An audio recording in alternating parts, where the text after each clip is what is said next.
Okay, तो बाकी students जो नहीं है तो वो रिकॉर्डिंग भी देख सकते हैं। तो टॉपिक क्या है हमारा? Total internal reflection. क्या है? Total internal reflection. Very very important topic और आपको समझना इसको जरूरी है। टोटल इंटरनल रिफ्लेक्शन क्या होती है, पहले हम डायग्रामेटिकली सारे कॉन्सेप्ट को समझेंगे, उसके बाद फिर हमें थ्योरी समझ ऑटोमेटिकली आ जाएगी। ठीक है, तो मैंने क्या किया, ये इंटरफेस बनाया एक। ये इंटरफेस क्या कर रहा है? हवा को और पानी को, यानी कि रेयर मीडियम को डेंसर मीडियम को क्या कर रहा है? सेपरेट कर रहा है। कौन सेपरेट कर रहा है? ये आपका इंटरफेस।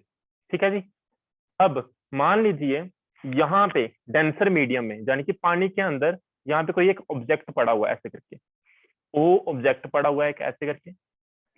अब इस ऑब्जेक्ट से कोई भी चीज आपको दिखती क्यों है?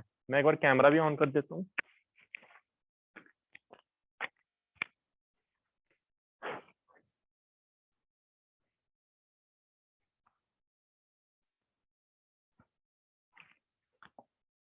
ओके,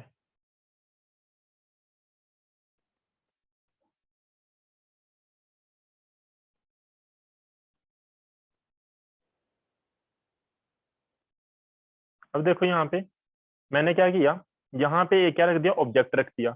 कोई भी चीज आपको दिखती क्यों है? कोई भी ऑब्जेक्ट आपको दिखता क्यों है? मैं क्यों दिख रहा हूँ? क्योंकि लाइट से रेडिएशन आ रही है, मेरे पे गिर रही हैं, और कुछ रेडिएशन रिफ्लेक्ट होकर आपकी आंखों में जा रही हैं और मैं आपको दिख रहा हूँ। कोई भी चीज दिखती क्यों है? यही रीजन होता है। कोई भी रेडिएशन आपके पास आती हैं, उस बॉडी के ऊपर, पर्टिकुलर बॉडी के ऊपर स्ट्राइक करती हैं, स्ट्राइक होके यानी कि रिफ्लेक्ट होके आपकी आंखों में जाती हैं, और वो चीज आपको क्या होने लगती है? दिखने लगती है। तो यहाँ पे एक ऑब्जेक्ट पड़ा हुआ है, तो इससे अल्टीमेटली क्या निकल रही होंगी? रेडिएशन निकल रही होंगी, यानी कि रेस निकल रही है लाइट की। अगर लाइट की रे निकल रही है तो मान लीजिए एक रे ऐसे करके आती है और इस इंटरफेस के ऊपर परपेंडिकुलर गिरती है। तो मैंने आपको क्या बताया, जब भी कोई रेडिएशन परपेंडिकुलर कोई इंटरफेस के ऊपर गिरेगी, तो वो जब दूसरे मीडियम में जाएगी तो वो सीधी चली जाएगी विदाउट डिविएशन। ये तो बताया हुआ मैंने। अगर वो नॉर्मल गिरती है तो ऐसा हो जाएगा।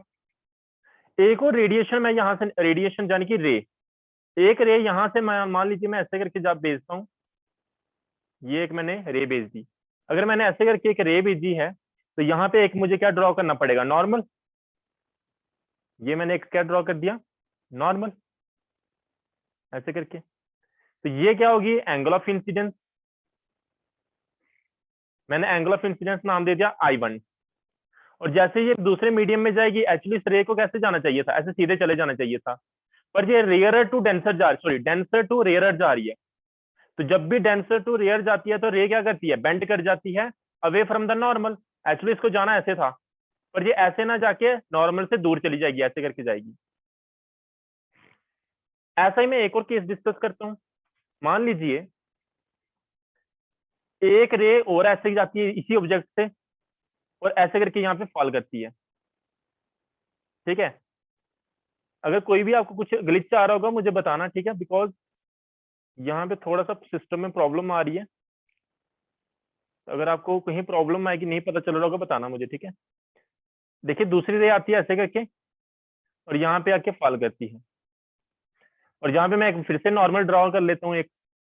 क्योंकि नॉर्मल क्यों ड्रॉ करते हैं? क्योंकि हमें आपकी जो जब रिफ्रैक्शन होती है, जब रिफ्रैक्शन होती है तो रेडिएशन क्या करती है, यानी कि रे क्या करती है? बेंड कर जाती है अपने पाथ से। जैसे यहाँ पे इसको ऐसे जाना था सीधा, पर जो डेंसर टू रेयर जा रही है, it will bend away from the normal. तो ये ऐसे करके बेंड कर जाएगी नॉर्मल से।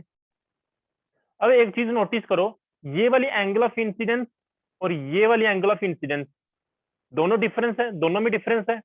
I1 क्या है? छोटी है किससे? I2 से। मैंने क्या बोला? I1 क्या है? छोटी है किससे? I2 से। और एक चीज और नोटिस कर रहे होगे आप, तो ये angle, angle of refraction R1, ये एंगल कौन सी? Angle of refraction R2। जैसे जैसे एंगल ऑफ इंसिडेंस आप इंक्रीज कर रहे हो, एंगल ऑफ रिफ्रैक्शन भी आपकी क्या होती जा रही है? इंक्रीज होती जा रही है। एक और रेडिएशन मैं जहां पे गिराऊंगा, इस ऑब्जेक्ट से आएगी ऐसे करके, और यहाँ पे आके फॉल करेगी। ये देखिए, तो फिर से मैं एक नॉर्मल ड्रॉ कर लूंगा यहाँ पे, ऐसे करके नॉर्मल ड्रॉ कर दिया। अब एंगल ऑफ इंसिडेंस और इंक्रीज हो गई है ना? ये आपकी एंगल ऑफ इंसिडेंस और ज्यादा इंक्रीज हो गई है। अब आपकी रे बेंड करेगी फ्रॉम द नॉर्मल। एक्चुअली इसको कैसे करना था? ऐसे जाना चाहिए था, पर ये ऐसे ना जाके ऐसी चली जाती है। कैसी चली जाती है? मैं कलर चेंज करता हूं इसका। कैसी चली जाएगी? ऐसे ना जाके कैसे चली जाएगी, ऐसे करके बेंड कर जाएगी अवे फ्रॉम द नॉर्मल, इस तरह से इस तरफ चली जाती है जी। और एक चीज नोटिस की होगी आपने, जब रिफ्रैक्शन हुई इस बार, तो रिफ्रैक्शन होने के ऊपर ये जो रे है, रिफ्रैक्टर रे है जो, it is normal to, perpendicular है किसके, नॉर्मल के। यानी कि ये क्या कर रही है, एंगल कितना बना रही है, 90 डिग्री। यानी कि एंगल ऑफ रिफ्रैक्शन कितनी है आपकी, 90 डिग्री है। कब, जब इतनी एंगल ऑफ इंसिडेंस गिरी, एक पर्टिकुलर एक एंगल ऑफ इंसिडेंस गिरी, और इस पर्टिकुलर एंगल ऑफ इंसिडेंस को हम कौन सी एंगल बोलते हैं, इसको हम बोलते हैं क्रिटिकल एंगल। कौन सी एंगल बोलते हैं, क्रिटिकल एंगल। अब क्वेश्चन यहाँ पे उठता है, क्रिटिकल एंगल क्या होती है। क्रिटिकल एंगल वो मिनिमम एंगल होती है जब एक रे डेंसर से रेयर मीडियम में मूव कर रही होती है।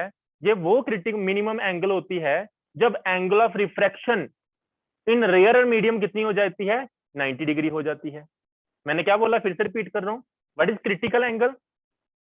क्रिटिकल एंगल क्या होती है, जब डेंसर मीडियम से रेयर मीडियम एक रे मूव कर रही होती है, पास कर रही होती है, तो क्रिटिकल एंगल वो मिनिमम एंगल है जब एंगल ऑफ रिफ्रैक्शन कितनी हो जाए आपकी रेयर मीडियम में, 90 डिग्री हो जाए।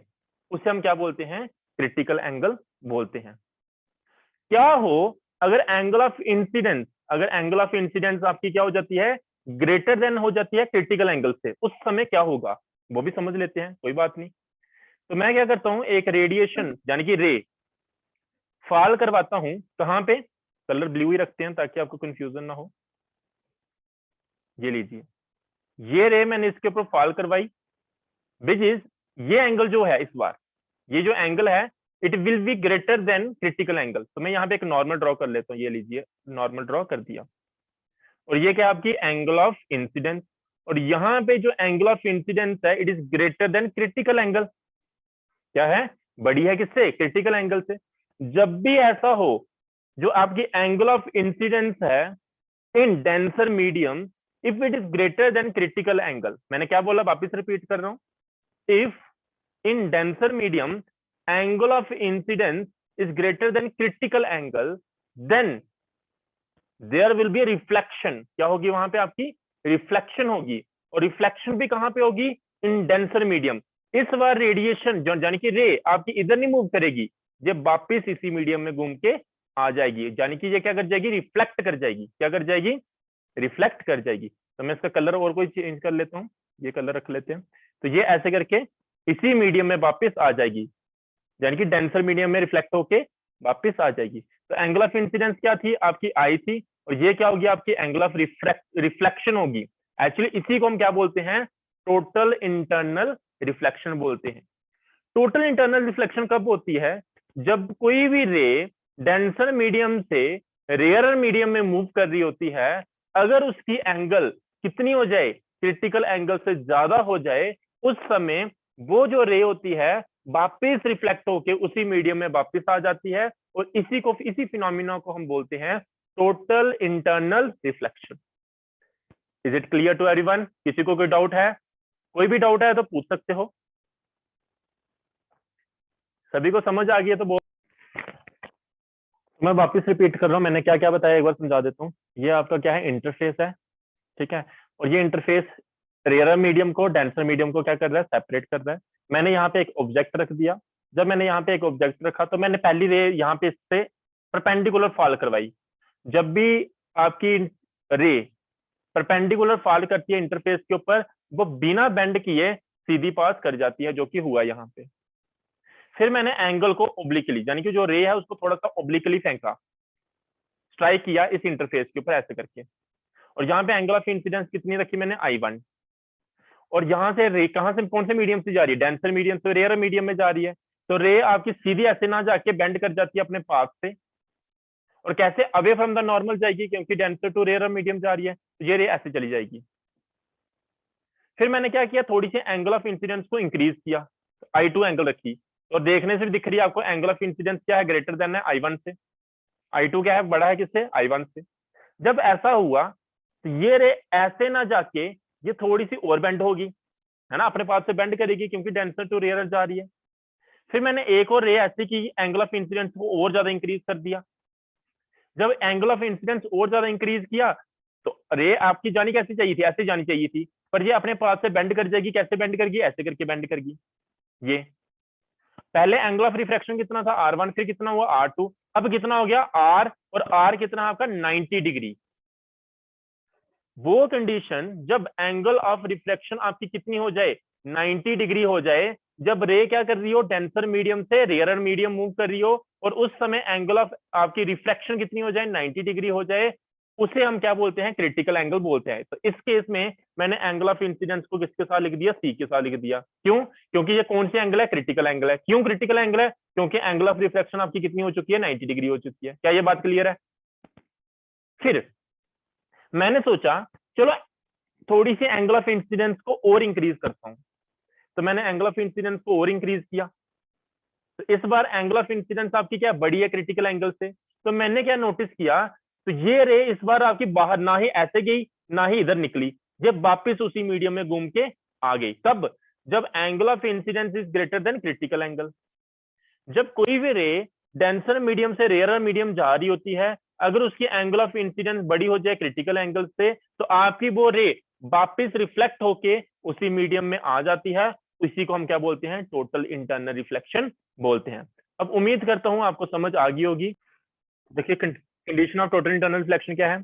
पहली बात, light should travel from a denser medium to rarer medium. Light कैसे ट्रेवल करनी चाहिए, डेंसर टू रेयरर, हमेशा डेंसर से रेयरर मीडियम चलनी चाहिए। दूसरा, टोटल इंटरनल रिफ्लेक्शन तभी होगी अगर एंगल ऑफ इंसिडेंस क्या हो, बड़ी हो, किससे, क्रिटिकल एंगल से। जस्ट मैंने अभी बताया था, यानी कि i should be greater than सी।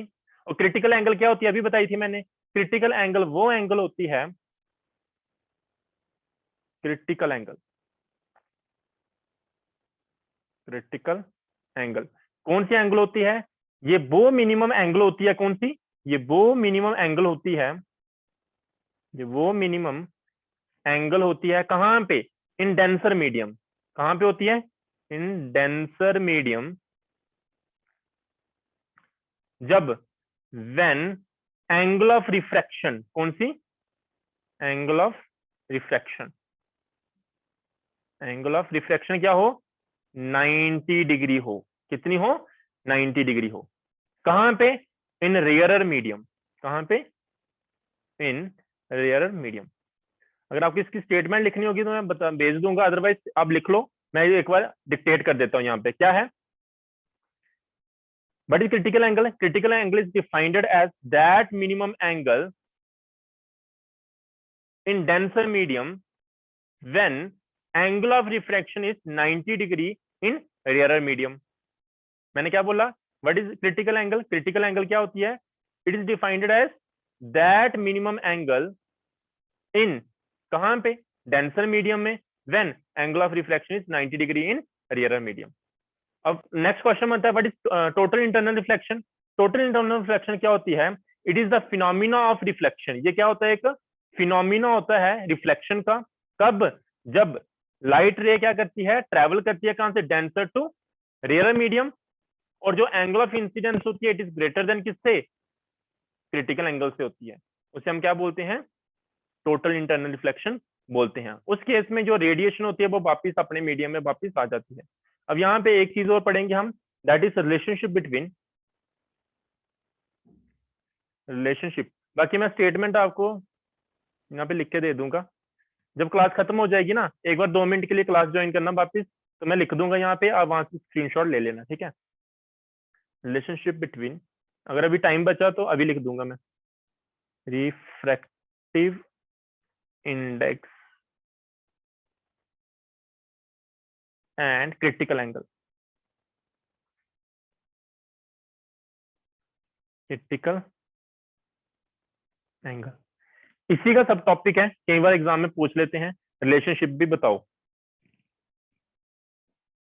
एक बार रिपीट करना, टोटल इंटरनल रिफ्लेक्शन की डेफिनेशन। डेफिनेशन मैं लिख दूंगा, ठीक है। अब वापस क्लास अगर टाइम हो जाएगा ना तो वापस क्लास ज्वाइन करना एक बार, तो मैंने लिख दिया होगा यहाँ, आप स्क्रीनशॉट ले लेना। तो मान लीजिए ये आपका μ1 है। μ1 क्या है आपका, रिफ्रैक्टिव इंडेक्स है किसका, रेयर मीडियम का। μ2 क्या है आपका, रिफ्रैक्टिव इंडेक्स है किसका, डेंसर मीडियम का, ठीक है। तो आप सिंपल लिख लेना, let μ1 be the refractive index of rare medium and μ2 is the refractive index of किसका, डेंसर मीडियम। तो आपको स्नेल्स लॉ पता है, according to Snell's law, Snell's law के मुताबिक क्या होता है भाई साहब, sine I upon sine R, sine R equal to किसके बराबर होता है, कहां से, कौन से मीडियम से, टू मीडियम से फर्स्ट मीडियम में। इसको ऐसा भी लिख सकता हूँ, μ1 अपॉन μ2, इसमें किसी को शक नहीं होना चाहिए कोई। अब यहाँ पे व्हेन एंगल ऑफ इंसिडेंस कितना हो जाता है C, उस समय एंगल ऑफ रिफ्रैक्शन कितना हो जाता है 90 डिग्री। मानते हो बात को, अभी बताया था मैंने, जब angle of incidence critical angle के बराबर हो जाए तो एंगल ऑफ रिफ्रैक्शन कितनी हो जाती है 90 डिग्री। इन दोनों वैल्यूज को इस इक्वेशन में पुट कर दो। कौन सी इक्वेशन, इक्वेशन नंबर फर्स्ट में। तो क्या हो जाएगा, therefore equation number first become, sine I की जगह क्या आ जाएगा, साइन सी, और साइन आर की जगह क्या आ जाएगा, साइन 90 डिग्री, है ना, इक्वल्स टू